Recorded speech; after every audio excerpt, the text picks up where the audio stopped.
السلام علیکم اسٹوڈنٹس، کیسے ہیں آپ؟ میں آپ کو اردو کا لیکچر ڈیلیور کرنے جا رہی ہوں، جس میں آج ہم ہجرت نبوی کا جو بقیہ خلاصہ رہ گیا ہے وہ کریں گے. ساتھ میں نیکسٹ چیپٹر کے مصنف کا تعارف کریں گے جو کہ ہیں مولانا الطاف حسین حالی. ساتھ میں بی میں سے ہم واحد جمع کریں گے جو کہ آپ کے شرح سرمایہ بک کے پیج نمبر 428 پر موجود ہے، اسلوب سے لے کے احد تک. تو چلتے ہیں خلاصے کی جانب. جی بیٹا، کل آپ نے یہ ہاف خلاصہ کر لیا تھا. آج آپ چنانچہ آپ صلی اللہ علیہ وآلہ وسلم اطمینان سے گزر گئے. یہاں سے لے کر اینڈ تک آپ یہ خلاصہ یاد کریں گے. کلیئر؟ اور مرکزی خیال جو ہے وہ ہم لیسنز کا نہیں کیا کرتے، نہ ہی یہ بورڈ میں آتا ہے. جسٹ آپ نے خلاصہ یاد کرنا ہے. یہ آج ہمارا خلاصہ مکمل ہو جائے گا. کلیئر؟ اس کے بعد ہم چلتے ہیں مرزا مولانا الطاف حسین حالی کے تعارف کی جانب. مولانا الطاف حسین حالی 1837 میں پیدا ہوئے اور 1914 میں وفات پائی.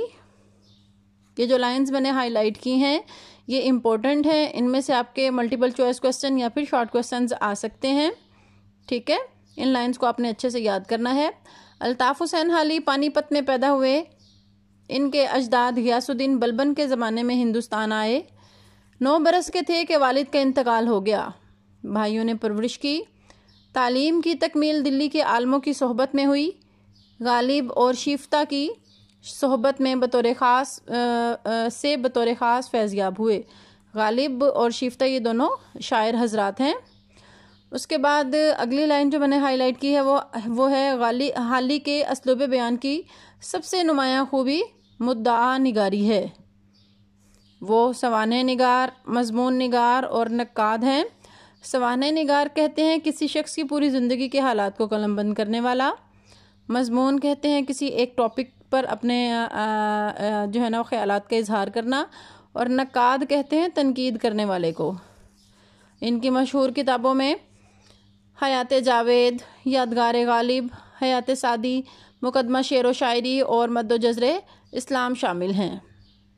آخر اس ذکر کتاب یعنی جو سب سے آخری ذکر، جس کتاب کا ذکر سب سے آخر میں کیا گیا وہ کون سی ہے؟ مد و جزر اسلام مسدس حالی کے نام سے بے حد مقبول ہوئی.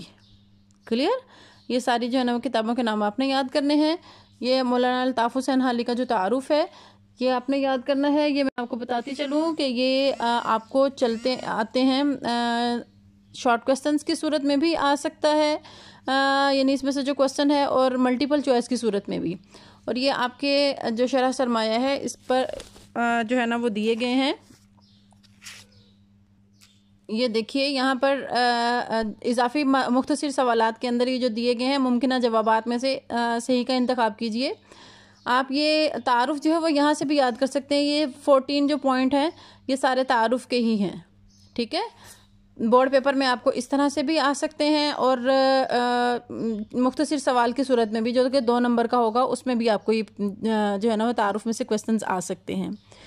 ٹھیک ہے جی بیٹا، یہ آپ کے شرح سرمایہ بک کا پیج نمبر 428 ہے. آپ نے واحد جمع یہاں سے یاد کرنے شروع کرنے ہیں. کلیئر؟ یہ جو میں نے لائن ڈرا کی ہے یہاں تک آپ نے واحد جمع یاد کرنے ہیں. آپ اپنی آسانی کے لیے جیسے میں نے بک پہ واحد اور جمع لکھا ہوا ہے ایسے ہی آپ بھی لکھ لیجئے.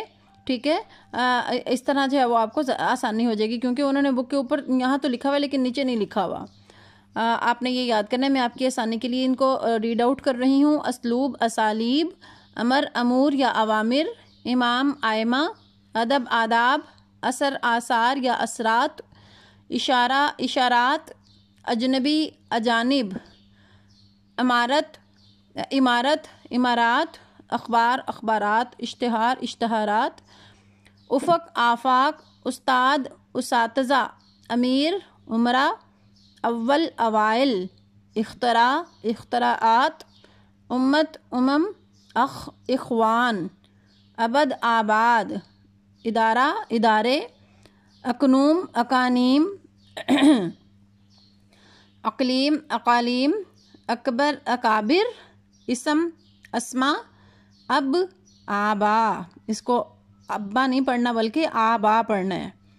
ادیب، ادبا، علم، اعلام، افغان، افاغنا، احسان احسانات، ارشاد ارشادات، اور عہد احاد.